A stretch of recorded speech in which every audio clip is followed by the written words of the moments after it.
Dans l'est de la République démocratique du Congo, le débat autour du rôle et de la nature du mouvement armé AFC/M23 continue de diviser l'opinion publique nationale et internationale. Alors que plusieurs acteurs qualifient le mouvement de groupe terroriste, l'AFC/M23 rejette catégoriquement cette étiquette et met en avant une série d'actions qu'il affirme avoir menées en faveur des populations civiles dans les zones passées sous son contrôle, notamment à Goma, Bukavu et dans d'autres localités stratégiques.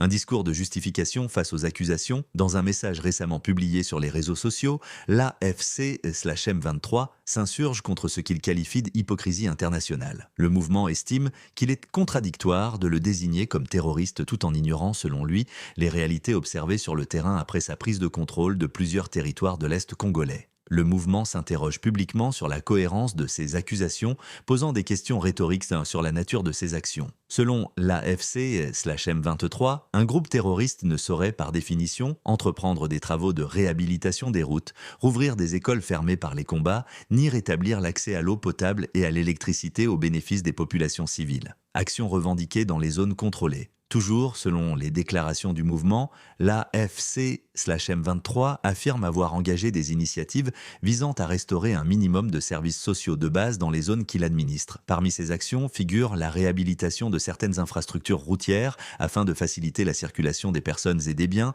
la reprise des activités scolaires dans plusieurs établissements, ainsi que la remise en service partiel des réseaux d'eau et d'électricité. Le mouvement présente ces initiatives comme une preuve de sa volonté de se poser en acteur de stabilisation locale, cherchant à répondre aux besoins immédiats des populations affectées par des années de conflits armés et d'insécurité chronique. Une bataille de communication et de perception. Cette prise de parole s'inscrit dans une stratégie de communication plus large de l'AFC/M23 visant à redéfinir son image auprès de l'opinion publique congolaise et internationale. En mettant en avant des actions à caractère civil, le mouvement cherche à contester la qualification de groupe terroriste qui lui est attribuée par plusieurs gouvernements et organisations régionales et internationales. Toutefois, ces affirmations restent sujettes à controverse. Les autorités congolaises, de leur côté, continuant d'accuser l'AFC/M23 de violence, de violation des droits humains et d'atteinte à la souveraineté nationale. La situation demeure donc marquée par une profonde divergence de récits, chaque camp défendant sa propre lecture des faits.